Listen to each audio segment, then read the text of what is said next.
ये कहानी है कोलकाता के एक पुराने होटल की, जिसका नाम आज तक किसी ने नहीं लिया और लेना भी नहीं चाहिए। देवाशीष दास उर्फ देव एक एक्सपीरियंस्ड फ्रंट डेस्क स्टाफ था, मगर कोलकाता के इस पुराने 3 स्टार होटल में वो नया ही था। होटल से जुड़ी हुई कहानियां, उसके कुछ राज, उसकी पुरानी बातें उसे कुछ भी नहीं पता था। देव मोस्टली नाइट शिफ्ट्स में काम करता था। उस रात वो अकेला था। उसका सीनियर आज थोड़ा देर से आने वाला था।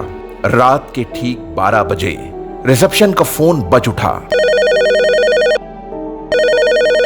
कॉलर आईडी पे लिखा था रूम नंबर 13।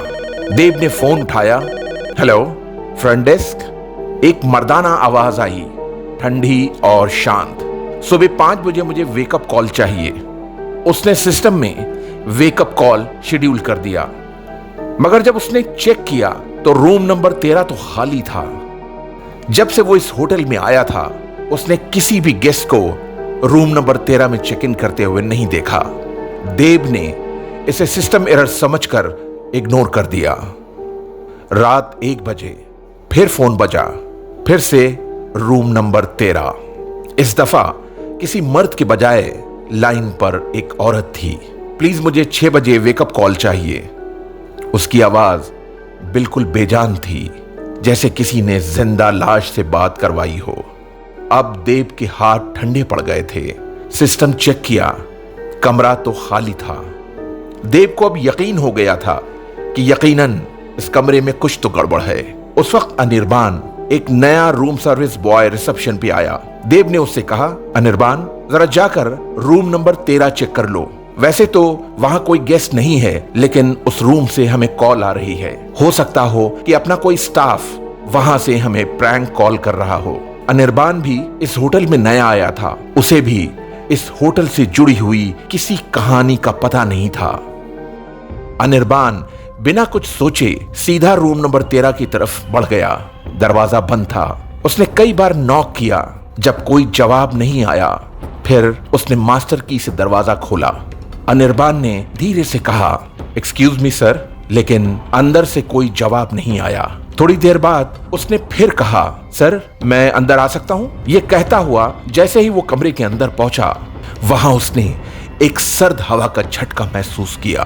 कमरा बहुत दिनों से बंद लग रहा था। हर जगह धूल, बेड कवर्स की सिलवटें बता रही थीं जैसे वहां से अभी अभी कोई उठकर गया हो। और कमरे में सबसे अजीब बात यह थी कि यहाँ एक अजीब तरह की महक थी, जैसे कुछ सड़ रहा हो। तभी अनिर्बान ने कुछ ऐसा देखा जिससे उसके रोंगटे खड़े हो गए। विंडो का कर्टन हिल रहा था, जबकि ना विंडो खुली थी, ना फैन, ना एसी। ये देखकर उसके होश उड़ गए। वो तेजी से बाहर की तरफ भागा और जोर से कमरे का दरवाजा बंद कर दिया। वो डरते डरते भागकर रिसेप्शन पर आया और देव को सब कुछ बता दिया। आवाज का कांपना उसकी बातों में महसूस हो रहा था। उसके आवाज की थरथराहट उसके दिल की कहानी कह रही थी। उसी वक्त फिर फोन बज उठा। इस बार फिर कॉल रूम नंबर 13 से थी। देव के चेहरे का रंग उड़ गया। अनिर्बान समझ गया कि कॉल कहां से आई है। वो और अनिर्बान दोनों एक दूसरे को बहुत देर तक देखते रहे। वो सोच रहे थे कि अब क्या किया जाए। हिम्मत करके देव ने फोन उठाया। इस बार देव को तीसरी आवाज सुनाई दी। ये पिछली दोनों आवाजों से जुदा थी। आवाज में एक अजीब सी भर्राहट थी। देव, हम सबको वेकअप कॉल चाहिए सुबह 6 बजे। देव का गला सूख गया। उसके मुंह से सिर्फ निकला, ठीक है। फिर उसके फौरन बाद फोन कट गया। तब तक उनका सीनियर अबीर रंजन, 50 साल का एक वेटरन रिसेप्शनिस्ट, वहां आ पहुंचा। उसने दोनों को घबराया देखकर पूछा, तुम्हें क्या हुआ? देव ने बस एक लफ्ज कहा, रूम नंबर 13। रूम नंबर 13 सुनकर अबीर का चेहरा कागज जैसा सफेद हो गया। उसने तुरंत पूछा, तुमने वेकअप कॉल तो सेट नहीं किया है ना? देव ने सर झुकाकर हाँ में जवाब दिया। अबीर ने फौरन सिस्टम की तरफ बढ़कर वेकअप कॉल को कैंसिल किया।